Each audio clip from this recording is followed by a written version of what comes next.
Buenas tardes. Gracias a mi estimado Adrián por el recibimiento. ¿Qué nos vamos a Juan 5:24, por favor? ¿Cómo andamos allá? ¿Bien? ¿Sí? ¿Todo listo? ¿No se escucha? Sí, ya se escucha. Gracias. Muy bien, Juan 5:24, por favor. Vamos a darle rapidito porque hoy, como vieron, adornaron muy bonito aquí porque tenemos pensados que celebremos la Santa Cena hoy. Y pues es un día especial, ¿no? Siempre es hermoso, como dice Adrián, despertarnos. Me gozo en la alabanza, me encanta verlos, a cada uno de ustedes, tener la oportunidad de saludarlos y que podamos juntos recibir algo, ¿no? Hoy. Dice Jesús: en verdad les digo, el que oye mi palabra y cree al que me envió tiene vida eterna y no viene a condenación, sino que ha pasado de muerte a vida. Dios, gracias por este día. Queremos recibir todo lo que tú has preparado para nosotros hoy. Dios, no permitas que ni las distracciones ni yo mismo me estorbe al día de hoy. No permitas que el enemigo se lleve la semilla que tú quieres sembrar hoy, Dios, en nuestros corazones. En el nombre de Jesús. Amén. Sí. Muy bien. Bueno, la semana pasada charlamos un poquito acerca de la importancia que tiene el Evangelio y cómo el Evangelio no es un mensaje de salvación y no es lo que te predicaron para que te convirtieras y ya. O sea, el Evangelio se vive, se aplica a todo lo largo y ancho de nuestras vidas. Y cada uno de nosotros deberíamos predicarnos constantemente el Evangelio, porque es el mensaje idóneo para cada situación de la vida. Hay una fracción, sin embargo, del Evangelio que es lo más importante de este: Cristo. El mensaje central del Evangelio siempre tiene que ver con Él. Y en textos como este que acabamos de leer en Juan 5:24, vemos cómo Jesús pinta de una manera tan fácil vivir el Evangelio, ¿no? Es el que oye mi palabra y cree al que me envió, tiene vida eterna y no viene a condenación, sino que ha pasado de muerte a vida. Esto es verdad. Esto es cierto para todos y cada uno de nosotros. Y suena verdaderamente como pan comido, ¿no? O sea, es oír y ya, la palabra. Y todo empieza con la palabra. No sé si te ha pasado que hayas descubierto recientemente que algo que habías hecho toda la vida lo estabas haciendo mal. Por ejemplo, el año pasado, Karina y yo tomamos un cursito de esos de lectura rápida y me enteré que tenía toda la vida leyendo mal. O sea, dije, entonces ¿cómo le hice? ¿Cómo pasé por la escuela? No sé, pero toda la vida estuve leyendo mal. Cuando en algún tiempo jugué poquito fútbol, me enteré que respiraba mal y que por eso me cansaba, porque no estaba conteniendo lo suficiente la respiración, no estaba corriendo lo suficiente con la respiración adentro y me agitaba y por eso me cansaba. Se puede leer mal, se puede respirar mal, se puede dormir mal. Es decir, no quiere decir que no recibas el efecto de ninguna de estas cosas. Es que no estás aprovechando o se vuelve más complejo de lo que debería ser porque hay algo que no está bien acomodado en estos procesos. Entonces, Jesús propone algo muy sencillo a esta audiencia escandalizada porque acaba de sanar a un hombre en el día de reposo. Y probablemente eran fariseos, ya que estos eran los más celosos del tema del Shabbat. Y bueno, Jesús les propone algo muy sencillo: el que oye mi palabra y crea al que me envió tiene vida eterna y no viene a condenación, sino que ha pasado de muerte a vida. Sin embargo, aquí viene el twist de la conversación. tremendo periodicazo que se van a llevar estos judíos cuando Jesús les dice que lo que venían haciendo lo están haciendo mal. Bajamos hasta el 5:39, por favor. Si me pueden ayudar a mover un vehículo Nissan. ¿Está atrás? Ahí está, muy bien. Muy bien, yo vuelvo a lo mío. Juan 5:39 dice: ustedes examinan las escrituras porque piensan tener en ellas la vida eterna. Y son ellas las que dan testimonio de mí.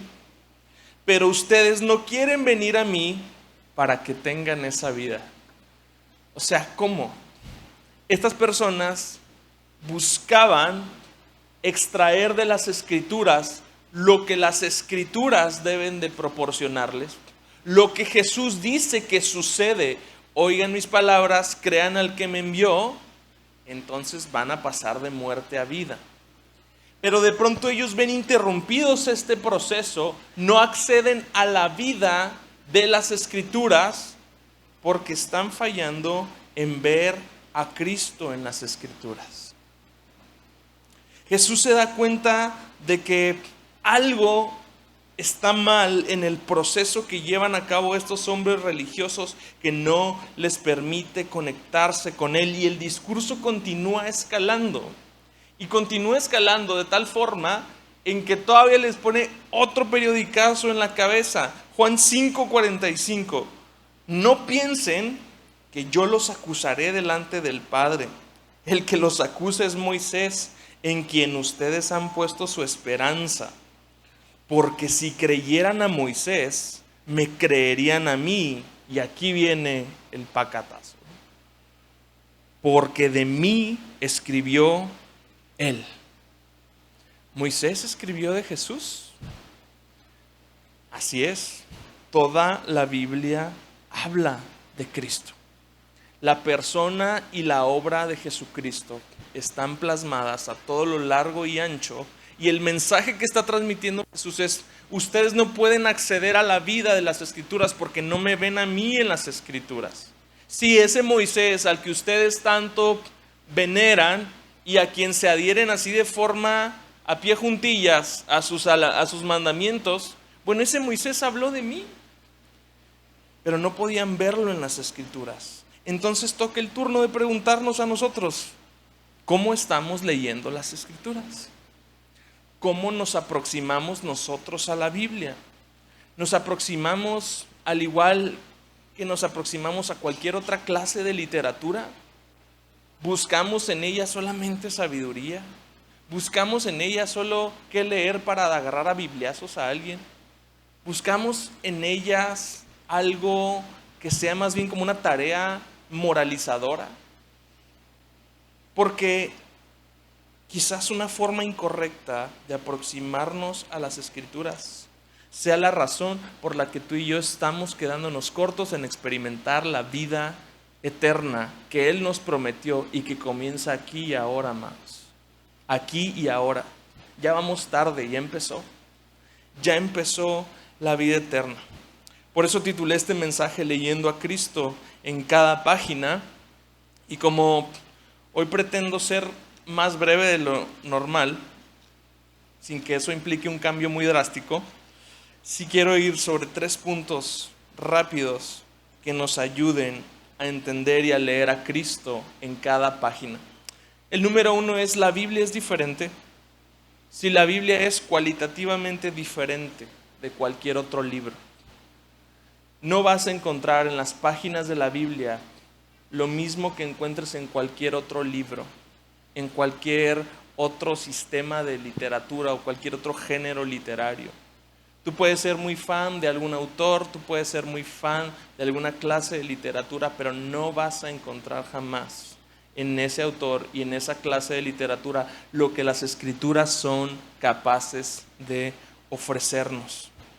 Un error común en los fariseos o en los maestros de la Biblia era que no veían a Cristo en la Biblia misma. Y como no pudieron ver a Cristo en la Biblia misma, no pudieron ver a Cristo en la carne. Un error común de los maestros contemporáneos de la Biblia, todos aquellos que nos aproximamos a la Biblia, es no ver a Cristo en la Biblia, y por eso no podemos ver a Cristo en nuestro día a día. La Biblia no es una serie de historias desconectadas. La Biblia es una sola historia, una sola narrativa. Y esta sola narrativa nos apunta a una sola persona, Cristo Jesús. Todo texto bíblico, dice Mike Bullmore, predice la obra de Cristo, prepara la obra de Cristo, refleja la obra de Cristo y o resulta de la obra de Cristo. Así que cuando nos aproximamos a la Biblia, vemos que en el centro de toda la narrativa, la persona de Cristo es lo que más resalta. ¿Puede la persona de Cristo resaltar en textos del Antiguo Testamento donde no vemos referencias claras? Así es. Y es precisamente en el Antiguo Testamento donde me quiero detener un poco más, porque es sencillo ver a Cristo. Ya estaría si no verlo en el Nuevo Testamento. Tenemos 4 evangelios que nos dan 4 perspectivas distintas acerca de su persona. Tenemos el libro de los Hechos, que nos dice el cumplimiento de la promesa de Cristo para la iglesia. Y tenemos todas las cartas que nos hablan de cómo la iglesia debe vivir a Cristo en el día a día. Pero el Antiguo Testamento tiene la posibilidad de mostrarnos a Cristo. ¿Podemos leernos tú y yo mejor que esos fariseos? Por supuesto que sí. Podemos aproximarnos a la Biblia como una narración continua que tiene una trama que es creación, caída, redención, restauración, por ejemplo. Y de esa forma te aseguro que no vamos a dejar de ver a Cristo en ninguna de esas pequeñas mini tramas que están en toda esta historia grande. Podemos aproximarnos temáticamente a la Biblia y ver temas que sobresalen, como Dios, la creación, el pecado, la salvación, la fe. Y en cada uno de esos pequeños mini temas vamos a empezar a ver a la obra y a la persona de Cristo resaltando en cada una de las páginas de la Escritura. Entonces, necesitamos aproximarnos con buenos ojos a la Biblia. Necesitamos quitarnos los lentes que normalmente utilizamos para extraer historias moralizadoras, historias que nos van a poner a reflexionar, personajes heroicos a los que queremos imitar y empezar a levantar la vista un poco más alto y vernos en el mero héroe de toda esta trama tan hermosa. Punto número 2. La Biblia no se trata de mí. Oh, sorpresa, pero sucede. Y uno de los vicios más comunes al aproximarnos sobre todo a los relatos del Antiguo Testamento es pretender que esos relatos son acerca de nosotros. Hay una muy marcada fijación a que todo se trate de nosotros, amados. Si no les llegó el memo, se los paso. No somos el centro del mundo. No somos el centro de la historia. No somos el centro de la redención. ¿Sí? Dios ya lo tenía todo. Estaba completo. La Trinidad gozaba de plenitud completa ya en la eternidad, en algún momento del tiempo-espacio que ni siquiera puedo verbalizarlo. Dios ya tenía todo. No nos creó porque necesitara algo. Nacimos del amor, porque Dios es amor y por eso estamos en este mundo. Pero no somos el centro de la historia y mucho menos el centro de la historia bíblica. Quizás leemos a David e inmediatamente pensamos, es que yo soy como David y me enfrento a un gigante todos los días y voy a ser valiente y no me voy a intimidar. Y, está bien, pero creo que se queda corto el mensaje. Es muy común escuchar cosas así como, ve y conquista tus problemas como Josué. Ve y conquista a esa muchacha como Josué. Y ahí está el hermano dándole 7 vueltas a la muchacha. La muchacha bien sacada de onda. Ve y conquista, ¿no? O enfrenta a tus gigantes como David. Toma riesgos por Dios, como Esther. Y hasta ahí llega la trama. Entonces yo soy David, y yo soy Josué, y yo soy Esther. Y yo siempre me convierto en el centro de la trama. Y se queda corto frente a la profundidad del relato. Frente a la realidad más excelente que el Antiguo Testamento está a punto de mostrarnos. Entonces, si de Cristo se trata toda la Biblia, entonces cada texto puede iluminar o ser iluminado por su persona. ¿Qué le podemos preguntar al texto para que empecemos a ver a Cristo y para dejar a un lado la trama heroica que nos envuelve a nosotros? Créeme, estamos más cerca de ser el villano que de ser el héroe.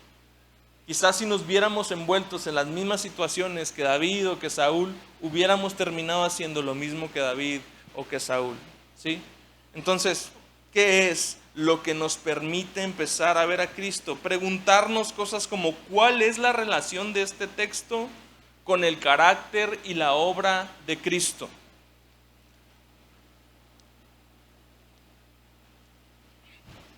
¿Cómo supera Cristo al personaje que estoy leyendo? ¿Qué hace o satisface Jesús a la perfección en este texto que nosotros no pudimos hacer por nosotros mismos? ¿Cómo resuelve Jesús el tema redentor en este texto? ¿Cómo completa Jesús la historia en este texto? ¿Cómo completará el regreso de Cristo la historia de este texto? Así, entonces, podemos empezar a leer a Cristo desde Génesis. Yo veo inmediatamente en Génesis 3 cómo el hombre y la mujer han pecado. Y cómo para cubrir la vergüenza del pecado Dios tiene que hacer un sacrificio. Y desde entonces, el sacrificio y la sangre derramada son lo que expía la culpa por el pecado. Lo que cubre la vergüenza del pecado de Adán y Eva no fueron sus hojas, fue lo que Dios les puso, el fruto del sacrificio. Yo veo como en Génesis 3:14 se le da una sentencia de muerte a la serpiente. La simiente de la mujer será aquella que, si bien tú le vas a morder en el talón, esa simiente te va a aplastar la cabeza.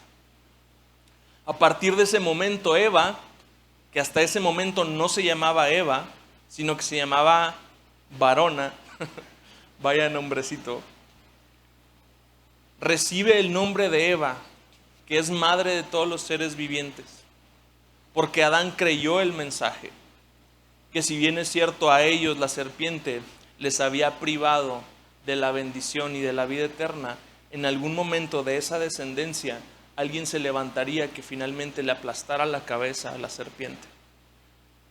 Yo veo en Génesis 7 no solamente una familia que entra a un barco gigante para escapar de un desastre natural. Veo un hombre justo que cree el mensaje de Dios y le dice: va a venir un diluvio. No había llovido en la tierra hasta ese momento. Y este se pone a construir un barco cuando no ha llovido. Yo veo la fe obrando, ¿sí? Porque así se ve muchas veces nuestra fe.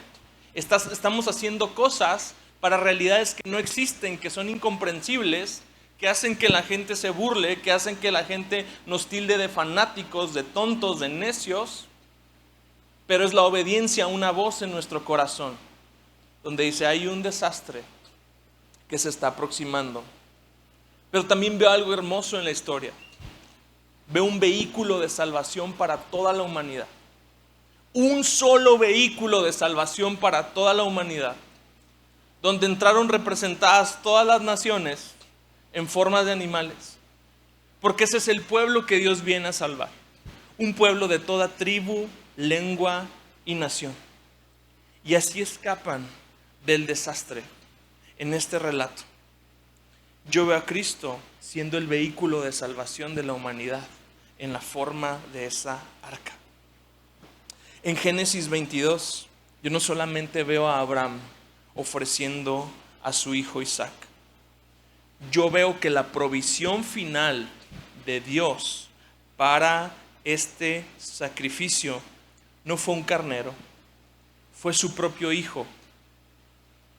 Muchos miles de años más tarde, en un monte, el Hijo de Dios sí fue sacrificado.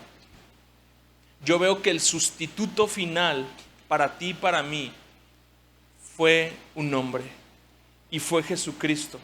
Y por Él tú y yo tenemos entrada a la salvación, tenemos entrada al reino de los cielos, tenemos acceso a la vida eterna. Sí, Dios sí ofreció a su propio Hijo para salvarnos a nosotros. Génesis 50. Yo no veo solamente a José recibiendo justicia por los atropellos de sus hermanos. Yo miro a José que fue traicionado. Y fue traicionado por un precio similar al que Judas recibió por la traición de Cristo.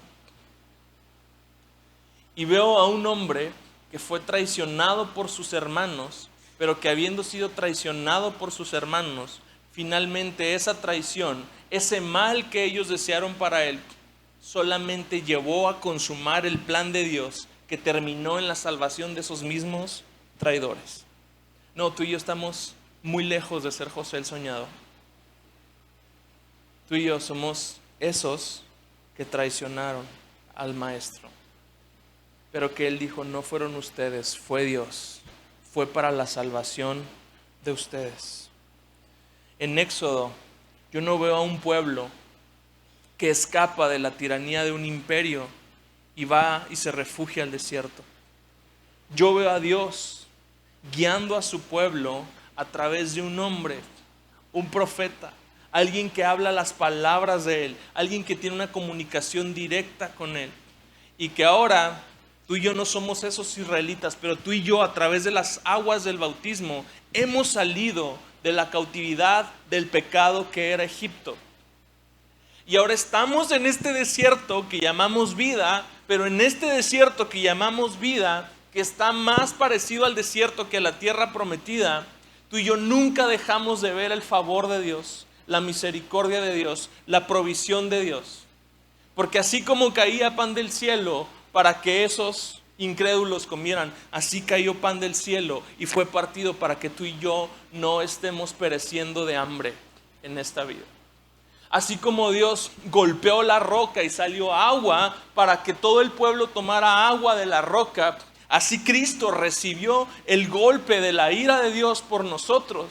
Y lo que brotó, agua y sangre de Él, finalmente fue solamente el símbolo de lo que recibimos por nuestra salvación. Yo no veo en Éxodo 20 a Moisés solamente subiendo al monte a recibir la ley de Dios para su pueblo. Yo recuerdo también que Cristo en el Sermón del Monte se convierte en este nuevo legislador para su pueblo. Y donde Moisés dijo esto es así, Jesús dijo, ustedes han oído que antes se les dijo que así era esto. Ahora yo les digo que esto es así. Y Él es capaz de resumir la ley en dos grandes mandamientos. Pero Él es capaz de agarrar la ley y apuntarla a donde verdaderamente importa la ley, hacia adentro. Hacia adentro. Porque quedamos desnudos delante de la gloria y de la presencia de Dios y ya no importan las cositas buenas que vamos coleccionando para sentirnos bien conmigo mismo. Importa lo más profundo de las motivaciones de nuestro corazón. Eso es lo que Dios ve, eso es lo que a Dios le agrada. Y para que ese corazón pueda producir una sola obra buena, necesita primero haber puesto la fe en Cristo Jesús. Porque por las obras de la ley nadie puede agradar a Dios. Pero por lo que nace de la fe en Cristo Jesús, entonces podamos hacer obras que verdaderamente agradan a Dios. Y no veo a David matando un gigante. y liberando y siendo el campeón del pueblo. Alguien, no sé si han visto la película de Troya, esta escena donde Aquiles va a pelear contra un gigante griego, no sé de qué ciudad era, creo que de Tesalónica. Y Aquiles, de una sola movida genial, encaja la espada y lo mata. David no era este campeón del pueblo. Yo veo cómo Jesús se paró delante del gigante del pecado y la muerte. No, tú y yo no matamos gigantes, hermanos. Nuestra fe en Cristo mata gigantes. Tú y yo somos incapaces, por nuestros propios medios, de presentarnos frente al gigante del pecado y vencerlo. Tú y yo somos incapaces de presentarnos frente al gigante de la muerte y no tener miedo. Amados, no tenemos miedo a la muerte y hemos vencido al pecado porque ese gigante fue derribado. Y así como aquel pueblo que corrió detrás de David para tomar la victoria, esos somos tú y yo, los que estaban asustados. Pero después de que el gigante cae, tomamos fe y entonces empezamos a conquistar y a pelear las batallas que debemos pelear. La Biblia no se trata de mí, se trata de Cristo. La Biblia no se trata de mí, pero se escribió para mí. Thomas Watson escribe algo hermoso, dice: tomen cada palabra como si se les hubiera dicho a ustedes. Cuando la palabra truena contra el pecado, piensen así: Dios se refiere a mis pecados. Cuando nos mande a hacer alguna tarea, pensemos: Dios quiere que me involucre en esto. Muchos apartan la escritura de sí mismos, como si solo tuviera relevancia para quienes vivieron en los tiempos en que se escribió. Pero si quieren beneficiarse de la palabra, tráiganla a ustedes. Una medicina no tendrá efecto alguno a menos que se aplique. ¿Tienes la medicina ahí en el botiquín? Ahí está bien, pero no va a tener efecto sobre tu vida. No va a tener efecto hasta que no apliques la medicina a tu vida. ¿Y sabes qué necesitamos para aplicar la medicina? Acercarnos a ella con humildad. Necesitamos humildad. Necesitamos una anticipación activa, impaciente, humilde y gozosa de que la palabra cumple su propósito en nuestras vidas. Es lo que escribe David en el Salmo 19, 7 al 10. La ley del Señor es perfecta, que restaura el alma. El testimonio del Señor es seguro, que hace sabio al sencillo. Qué padre que dice sencillo, porque ese debería decir más feo. Los preceptos del Señor son rectos, que alegran el corazón. El mandamiento del Señor es puro, que alumbra los ojos. El temor del Señor es limpio, permanece para siempre. Los juicios del Señor son verdaderos, todos ellos son justos, deseables más que el oro, más que mucho oro fino, más dulces que la miel y que el destilar del panal. Qué hermosa descripción David hace de la ley, de la palabra. ¿Sabes por qué? Porque puede ver a Cristo en esa palabra. Porque no es un texto como cualquier otro. No es un texto que solamente está para brindarnos información acerca de acontecimientos. Es un texto que emana palabras de vida, que emana sabiduría, que irradia, nos imparte el temor del Señor, que trae rectitud a nuestra vida, que alegra el corazón, restaura el alma, alumbra los ojos. Su palabra permanece para siempre. Punto número 3. Cristo, entonces, es el centro de la Escritura. Lucas 24, 27. Son los caminantes a Emaús. Y dice: comenzando por Moisés y continuando con todos los profetas, les explicó lo referente a él en todas las Escrituras. Estos discípulos que estaban dudando de Cristo inmediatamente regresaron sus vidas 180 grados cuando entendieron que toda la escritura hablaba de él. Versículo 33, 24-33. Entonces les fueron abiertos los ojos y lo reconocieron. Versículo 32. Perdón, el 31, 32. Y se dijeron el uno al otro: ¿no ardía nuestro corazón dentro de nosotros mientras nos hablaba en el camino, cuando nos abría las escrituras? ¿Arde tu corazón últimamente cuando te aproximas a las escrituras? No es una pregunta filosófica, y tampoco pretendo exhibirte ni apedrearte. Pretendo que coloquemos nuestra motivación y nuestra expectativa de aproximarnos a la escritura en lo que verdaderamente supone que debe causar. ¿Arde mi corazón? ¿Puedo verdaderamente ver este panal destilando miel? ¿Cómo si te hacen aquí las papilas gustativas cuando ves algo que se te antoja? Que sientes así como que se te contrae algo aquí adentro de la mandíbula. ¿Puedo ver este libro, este texto destilando miel para mi alma? ¿Arde mi corazón? Quizás no. Quizás necesito ver a Cristo y enterarme de quién se trata y de quién habla la Escritura para que esto comience a suceder. Dice Graeme Goldsworthy: y no empezamos en Génesis 1 y entonces laboramos hasta llegar a descubrir a dónde nos está llevando. Más bien, vamos primero a Cristo y Él nos dirige a estudiar el Antiguo Testamento a la luz del Evangelio. El Evangelio interpreta el Antiguo Testamento mostrándonos sus propósitos y significados. El Antiguo Testamento nos apunta a Cristo. Cada uno de los personajes que tú y yo podemos leer es solamente un tipo y una sombra, algo que tiene un parecido, pero no termina por completo de parecerse, ni termina por completo de emular a la persona de Cristo, pero ya hay un atisbo, ya hay un anticipo acerca de Él. Hay un mejor y verdadero Adán que pasó la prueba en el huerto y cuya obediencia fue imputada a nosotros. Hay un mejor y verdadero Abel que fue inocentemente asesinado y cuya sangre clama por nuestra absolución en vez de nuestra condenación.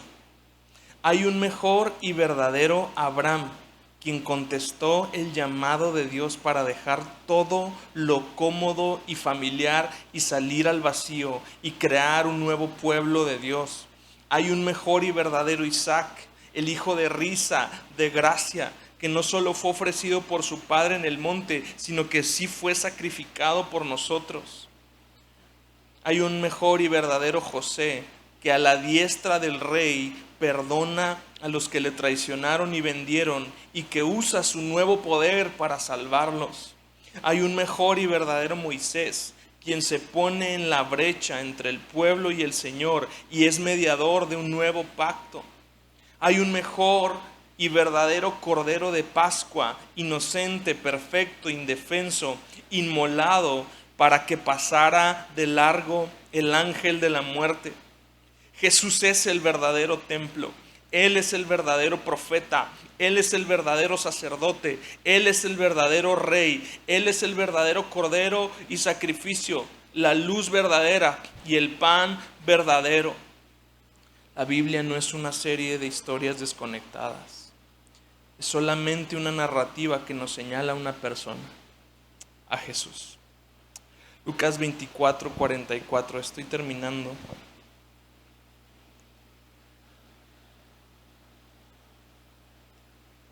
Poco después de esta interacción con los caminantes a Emaús,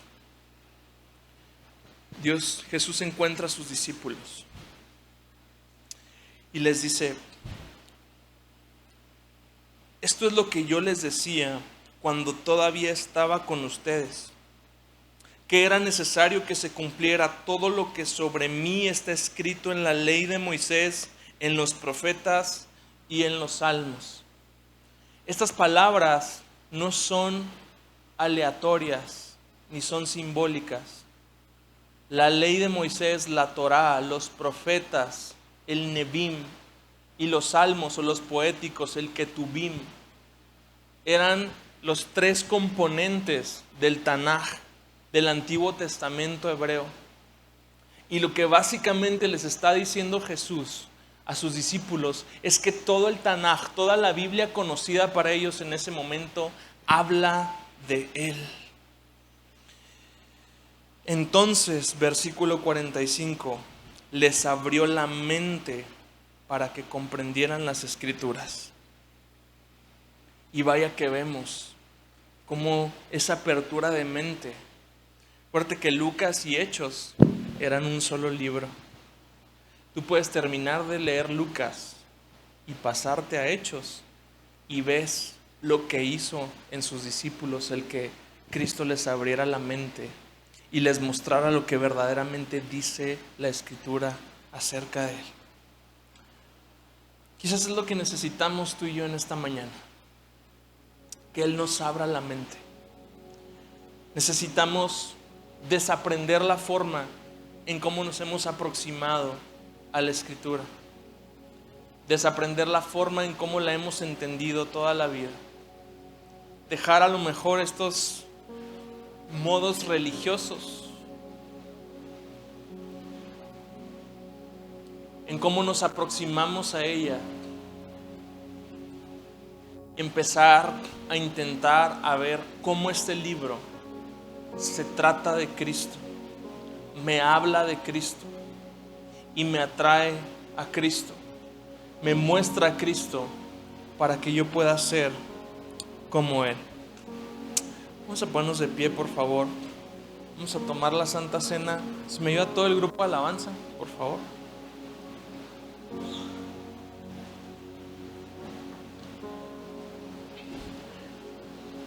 Sucede algo muy hermoso en esta parte que acabamos de leer de los caminantes de Emaús.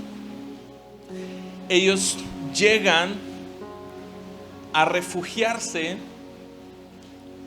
a un lugar y hay una fogata. Jesús parte el pan. Y desde entonces siempre el partimiento del pan tiene un significado y un simbolismo especial para nosotros. Nosotros no creemos que este pan sea Cristo, pero sí nos recuerda a Cristo.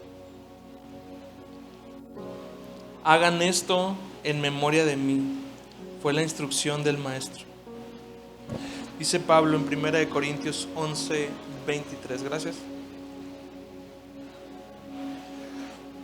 Pues yo les transmito lo que recibí del Señor mismo. Gracias. La noche en que fue traicionado, el Señor Jesús tomó pan y dio gracias por ese pan. Luego lo partió en trozos y dijo: esto es mi cuerpo, el cual es entregado por ustedes. Hagan esto en memoria de mí. De la misma manera tomó en sus manos la copa de vino después de la cena y dijo: esta copa es el nuevo pacto entre Dios y su pueblo, un acuerdo confirmado con mi sangre. Hagan esto en memoria de mí todas las veces que la beban. Pues cada vez que coman este pan y beban esta copa, anuncian la muerte del Señor hasta que Él vuelva.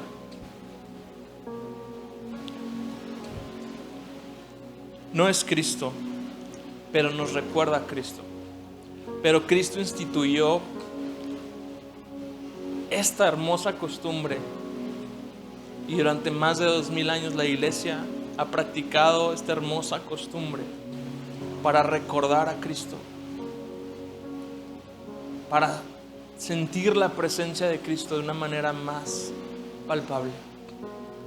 Y mi oración es que sean abiertos nuestros ojos y que cada vez que nos aproximemos a la Escritura, podamos ver al Cristo de la Escritura en cada página. Antes de tomar la Santa Cena, Pablo les da una advertencia a la iglesia de Corinto.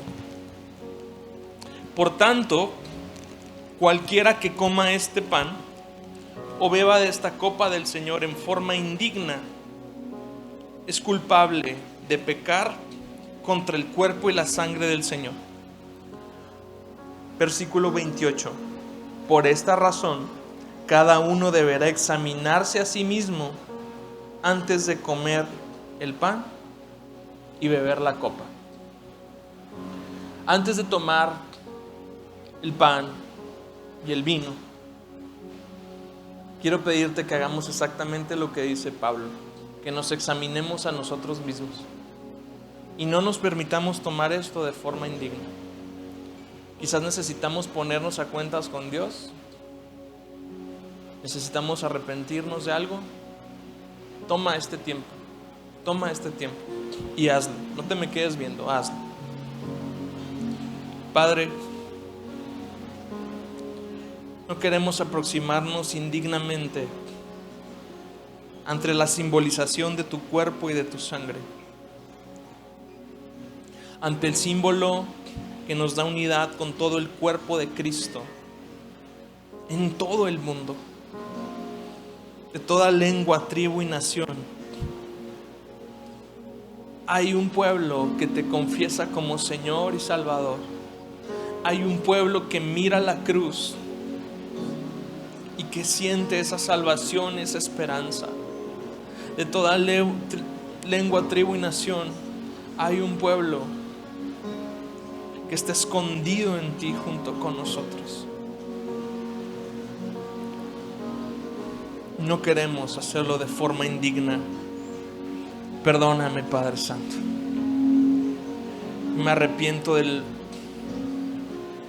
cualquier pecado de acción, de omisión, palabras que he dicho, decisiones que he estado tomando, la forma en cómo he estado llevando mi vida los últimos meses o años. Probablemente no sea un testimonio de que te he conocido. Ayúdame a cambiar eso, Jesús. Cambia mi mente, cambia mis pensamientos, cambia mis actitudes, cambia mi corazón para que cambie todo eso.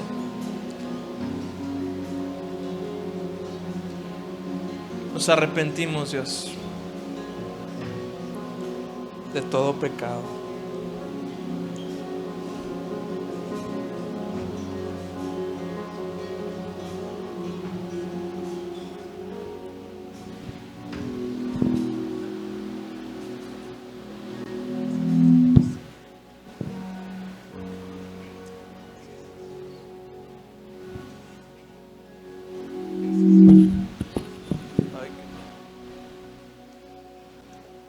Muy bien. Cree por fe que si te arrepentiste de todo corazón, la gracia de Dios, el amor de Dios es hermoso. Él no desecha al corazón contrito y humillado. Él no desecha al corazón contrito y humillado. ¿Qué necesito cuando yo me aproximo a Él buscando su perdón? Baja las defensas, amado. Bájale a tu justicia, bájale a tus méritos, bájale al orgullo. Y hay perdón para aquel que se humilla. Vamos a pasar entonces. El Señor Jesús tomó pan y dio gracias a Dios por ese pan. Luego lo partió en trozos y dijo: esto es mi cuerpo, el cual es entregado por ustedes. Hagan esto en memoria de mí. Gracias por entregarte por nosotros, Jesús. Hoy creemos que tú eres nuestro Salvador. Hoy creemos que ese sacrificio no fue en vano. Creemos y abrazamos ese sacrificio como el medio por el cual fuimos reconciliados con el Padre, con el medio por el cual fuimos hechos hijos de Dios y tenemos entrada a la vida eterna. Gracias, mi Dios. Cómanse la galletita.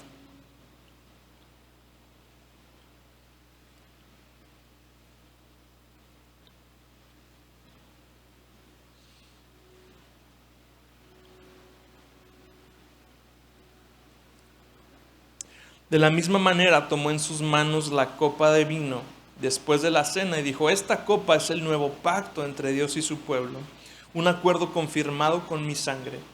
Hagan esto en memoria de mí todas las veces que la beban. Pues cada vez que coman este pan y beban esta copa, anuncian la muerte del Señor hasta que Él vuelva. Vamos a beber la copa.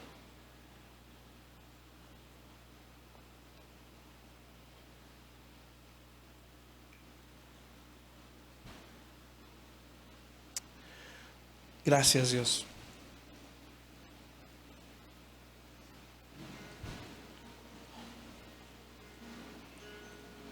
Hay todo un camino de gozo, de esperanza, trazado de regreso hacia ti.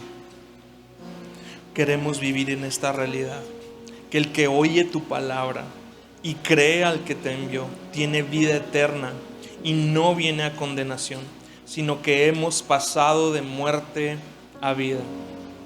Abre nuestros ojos para verte, Señor Jesús. Abre nuestros ojos para ser sensibles a tu voz. Danos verdaderos tiempos de calidad cuando te buscamos. Danos mayor atrevimiento al buscarte con pasión. Danos mayor atrevimiento al buscarte sin vergüenza, al aproximarnos hambrientos ante tu palabra, al saber que no podemos apartarnos de ti porque solamente tú tienes palabras de vida. A que nuestra fe, Señor Jesús, sea aumentada al oír la palabra de Dios. Y que esta palabra siga restaurando nuestra alma, siga trayendo sabiduría a nuestro corazón, siga alumbrando nuestros ojos, siga alumbrando nuestro entendimiento, nos lleve a ti, nos haga ser todos los días como tú. Que cada día podamos ser edificados a la estatura del varón perfecto, Dios, porque hemos decidido obedecerte, obedecer tus palabras, oír activamente y creer en aquel que te envió.